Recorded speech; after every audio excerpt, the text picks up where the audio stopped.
Credit Suisse Group is a Swiss multinational financial services holding company, headquartered in Zürich, that operates the Credit Suisse Bank and other financial services investments. The company is organized as a stock corporation with 4 divisions: investment banking, private banking, asset management, and a shared services group that provides marketing and support to the other 3 divisions. Credit Suisse was founded by Alfred Escher in 1856 under the name Schweizerische Kreditanstalt in order to fund the development of Switzerland's rail system. It issued loans that helped create Switzerland's electrical grid and the European rail system. It also helped develop the country's currency system and funded entrepreneurship. In the 1900s, Credit Suisse began shifting to retail banking in response to the elevation of the middle class and the growing popularity of savings accounts. Credit Suisse partnered with First Boston in 1978. After a large failed loan put First Boston under financial stress, Credit Suisse bought a controlling share of the bank in 1988. In the 1990s, Credit Suisse acquired the Untitled Group, Swiss Volksbank, Swiss American Securities Inc. and Bank Leu among others. In the year 2000, it added the U.S. investment firm Donaldson, Lufkin and Amp Generate. The company restructured itself in 2002, 2004 and 2006. It was one of the least affected banks during the global financial crisis, but afterwards began shrinking its investment business, executing layoffs and cutting costs. During the period between 2008 and 2012, Germany, Brazil, and the United States began a series of investigations into the use of Credit Suisse accounts for tax evasion. In May 2014, the company pleaded guilty to decades of conspiring to help U.S. citizens avoid taxes, and agreed to pay $2.6 billion in fines. In 2014, Credit Suisse had $888 United States dollars and 20 cents BN of assets under management according to the Scorpio Partnership.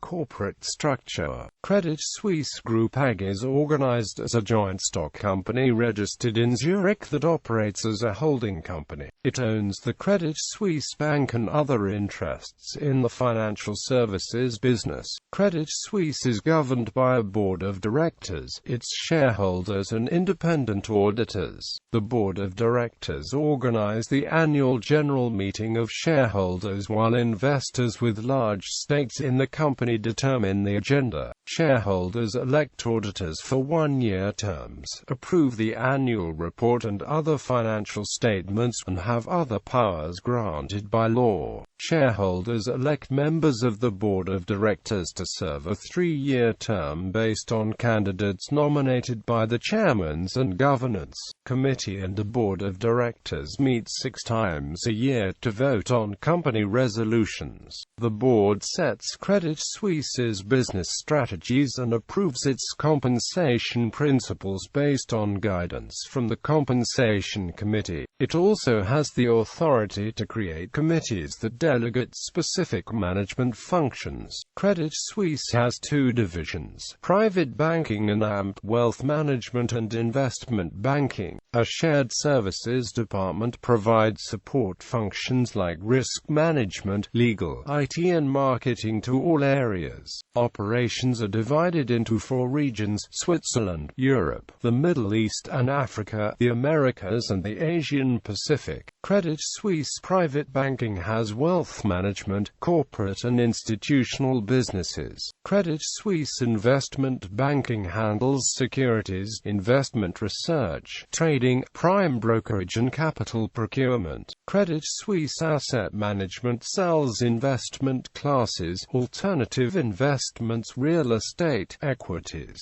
fixed income products and other financial products. History. Early history. Credit Suisse's founder, Alfred Escher, was called the spiritual father of the railway law of 1852, for his work defeating the idea of a state-run railway system in Switzerland in favor of privatization. Escher founded Credit Suisse in 1856 primarily to provide domestic funding to railway projects, avoiding French banks that wanted to exert influence over the railway system. Escher aimed to start the company with 3 million shares and instead sold 218 million shares in 3 days. The bank was modeled after Credit Mobilier, a bank funding railway projects in France that was founded 2 years prior, except Credit Suisse had a more conservative lending policy focused on short to medium-term loans. In its first year of operation, 25% of the bank's revenues was from the Swiss Northeastern Railway, which was being built by Escher's company, Nordostbahn. Credit Suisse played a substantial role in the economic development of Switzerland, helping the country develop its currency system, funding entrepreneurs and investing in the Gotthard Railway, which connected Switzerland to the European rail system in 1882. Credit Suisse helped fund the creation of Switzerland's electrical grid through its participation with Electrobank, a coalition of organizations that co-finance Switzerland's electrical grid. According to the Handbook on the History of European Banks, Switzerland's young electricity industry came to assume the same importance as support for railway construction 40 years earlier. The bank also helped fund the effort to disarm and imprison French troops that crossed into Swiss borders in the 1870 Franco-Prussian War. By the end of the war, Credit Suisse had become the largest bank in Switzerland. Throughout the late 1800s, Credit Suisse set up banking and insurance companies in Germany, Brussels, Geneva and others, with the bank as a shareholder of each company. It created insurance companies like Swiss Re, Swiss Life, Rentenanstalt and Schweiz.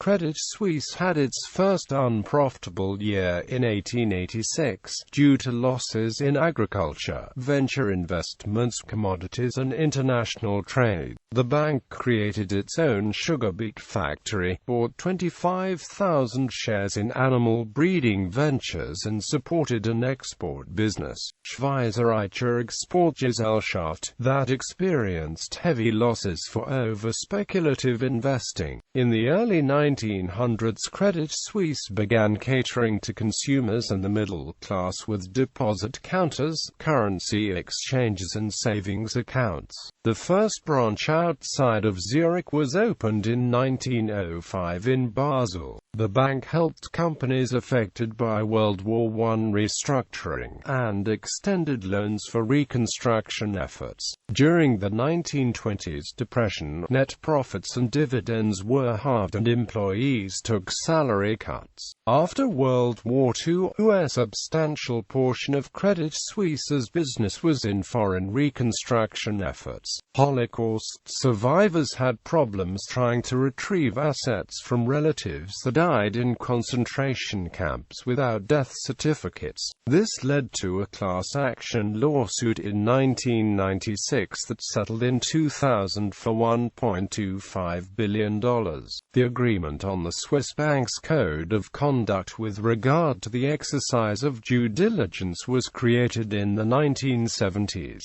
after a Credit Suisse branch in Chiasso was exposed for illegally funneling $900 million in Italian deposits to speculative investments, acquisitions, growth and First Boston in 1978. White, Weld and Amp Company dropped its partnership with Credit Suisse after it was bought by Merrill Lynch. To replace the partnership with White, Credit Suisse partnered with First Boston to create Credit Suisse First Boston in Europe and bought a 44% stake in First Boston's U.S. operations.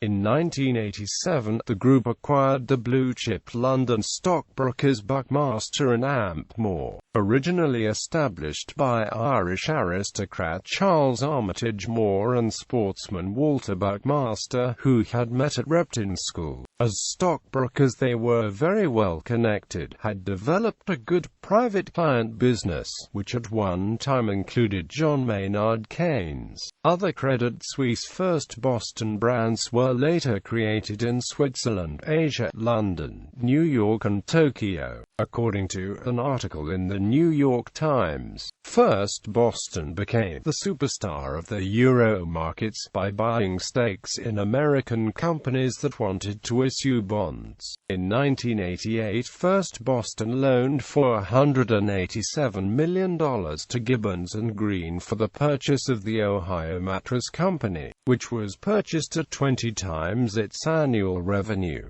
Gibbons had also borrowed $475 million in junk bonds. When the junk bonds market crashed the following year, Gibbons couldn't repay First Boston. Credit Suisse injected $725 million to keep First Boston in business, which ultimately led to the company being taken over by Credit Suisse. This became known as the "burning bed" deal, because the Federal Reserve overlooked the Glass-Steagall Act that requires separation between commercial and investment banks in order to preserve the stability of the financial markets. In the late 1990s, Credit Suisse executed an aggressive acquisition strategy. The bank acquired Bank Leu, known as Switzerland's oldest bank, in 1990. In 1993, Credit Suisse outbid UBS for a controlling stake in Switzerland's fifth-largest bank, Swiss Volksbank, in a $1.1 billion deal. It also merged with Untitled Group in 1997 for about $9 billion and acquired the asset management division of Warburg, Pincus & Amp Co. in 1999 for $650 million. Donaldson, Lufkin & Amp Genret was purchased for $11.5 billion in 2000. In 1996, Credit Suisse restructured as the Credit Suisse Group with 4 divisions: Credit Suisse Volksbank for domestic banking, Credit Suisse Private Banking, Credit Suisse Asset Management and Credit Suisse First Boston for corporate and investment banking. The restructure was expected to cost the company $800 million and result in 7,000 lost jobs, but save $560 million a year. While Credit Suisse First Boston had been struggling, Credit Suisse's overall profits had grown 20% over the prior year, reaching $664 million. In 1999, Japan's Financial Supervisory Agency temporarily suspended the Financial Products Division's license to operate in Japan for window dressing, the practice of selling derivatives that are often used by bank clients to hide losses. In the 2000s, Credit Suisse executed a series of restructures. In 2002, the bank was consolidated into 2 entities: Credit Suisse First Boston for investments and Credit Suisse Financial Services. A third unit was added in 2004 for insurance. Credit Suisse restructured again in 2004 under what it calls the one bank model. Under the restructuring, every board had a mix of executives from all 3 divisions. It also changed the compensation and commission models to encourage cross-division referrals and created a solution partners group that functions between the investment and private banking divisions. Following the restructure, Credit Suisse's private banking division grew 19% per year despite the economic crisis. The firm bumped longtime rival UBS off the #1 position in Euromoney's private banking poll. In 2006, Credit Suisse acknowledged misconduct for helping Iran and other countries hide transactions from U.S. authorities and paid a $536 million settlement. The The same year it merged Bank Leu AG, Clariden Holding AG, Bank Hoffmann AG and BGP Banker Digestion Patrimonial into a new company called Clariden Leu. The increasing importance of sustainability and the related commitments and liabilities of international standards such as the UNGC, of which the bank is a member, lead to an increasingly sophisticated and ambitious risk management over the years. Credit Suisse operates a process which since 2007 uses REPRISK, a Swiss provider of ESG risk analytics and metrics, to screen and evaluate environmental and social risks of risky transactions and due diligence. In 2009, Yellowstone Club founder Tim Blixeth sued Credit Suisse when the bank attempted to collect on $286 million in loan debt during Yellowstone's bankruptcy proceedings. The debtor had borrowed more than $300 million for the business, but used a large portion of it for personal use before eventually filing for bankruptcy. 4 lawsuits were filed from other resorts seeking $24 billion in damages, alleging Credit Suisse created loans with the intention of taking over the properties upon default. Post-financial crisis. According to the Wall Street Journal, Credit Suisse survived the credit crisis better than many competitors. Credit Suisse had $902 million in write-downs for subprime holdings and the same amount for leveraged loans, but it did not have to borrow from the government. Along with other banks, Credit Suisse was investigated and sued by U.S. authorities for bundling mortgage loans with securities, misrepresenting the risks of underlying mortgages during the housing boom. Following the crisis, Credit Suisse cut more than $1 trillion in assets and made plans to cut its investment banking arm 37% by 2014. It reduced emphasis on investment banking and focused on private banking and wealth management. In July 2011, Credit Suisse cut 2,000 jobs in response to a weaker-than-expected economic recovery and later merged its asset management with the private bank group to cut additional costs. A series of international investigations took place in the early 2000s regarding the use of Credit Suisse accounts for tax evasion. The Brazilian government investigated 13 former and current Credit Suisse employees in 2008.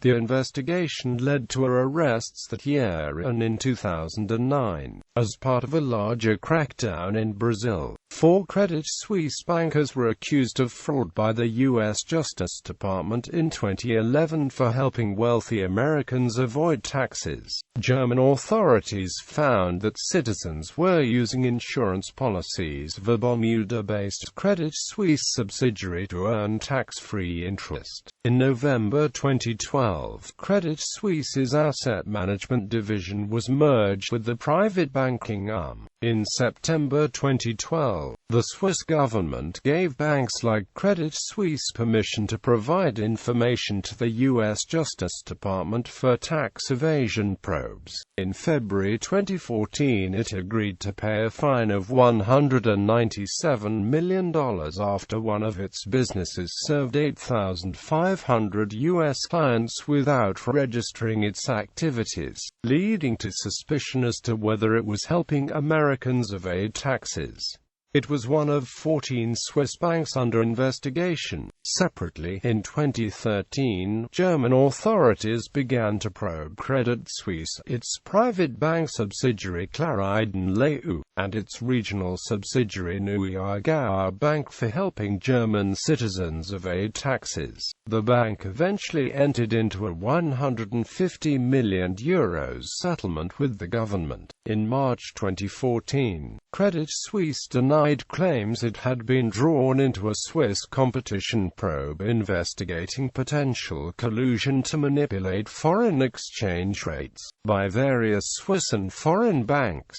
In May 2014, Credit Suisse pleaded guilty to conspiring to aid tax evasion. It was the most prominent bank to plead guilty in the United States since Drexel Burnham Lambert in 1989 and the largest to do so since the Bankers' Trust in 1999.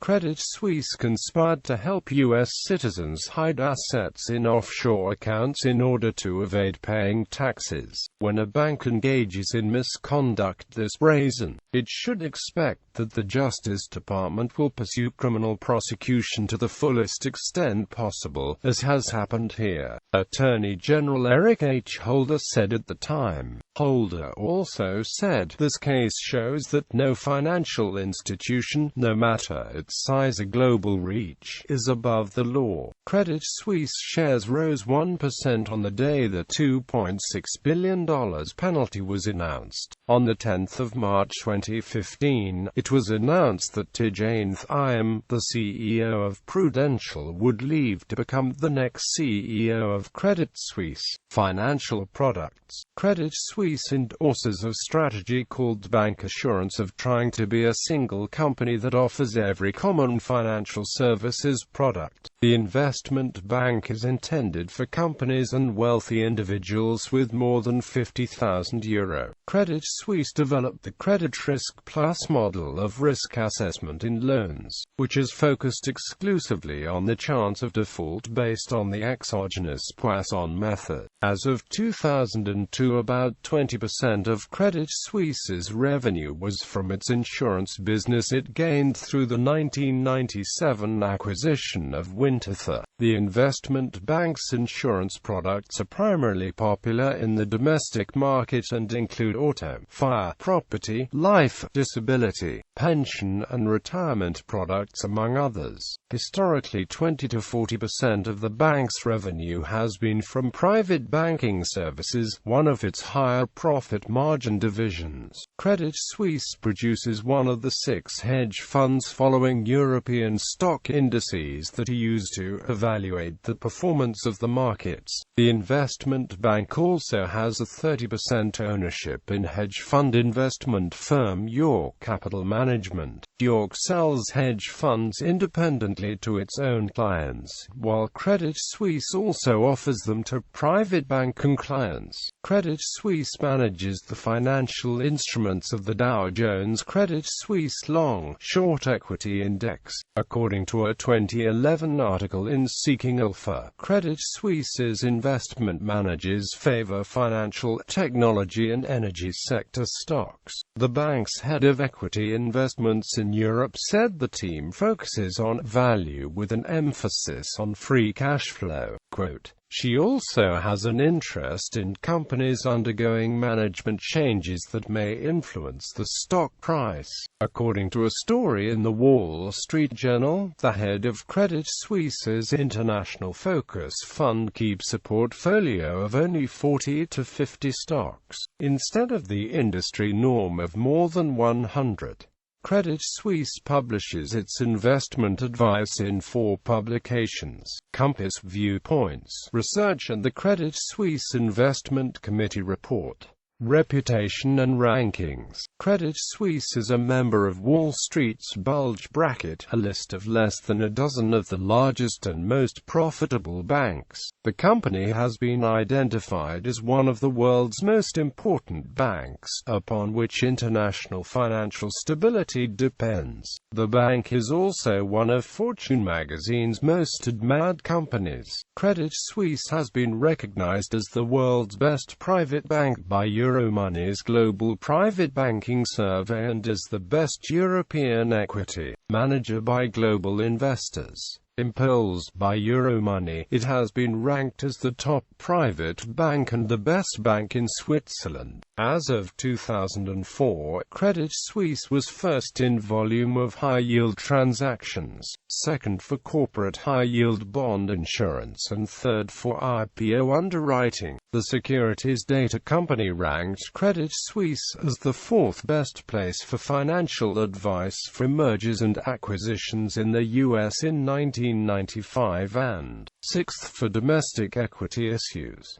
Credit Suisse has been recognized by the Asset AAA Awards. In 2005, Credit Suisse was ranked as the second best prime broker by Institutional Investor. Work environment. Credit Suisse is more internationally minded than most European banks. According to Webfeed's Insider Guide, Credit Suisse offers more travel opportunities, greater levels of responsibility and more client interaction than new employees get at competing firms, but is known for long hours. Analysts report 60 to 110-hour work weeks. Roles and responsibilities are less stringent and the environment is pleasant despite hours being the most grueling on Wall Street. Vault's Insider's Guide reached similar conclusions, noting above-average training, executive access and openness matched with reports of 80 to 100-hour work weeks.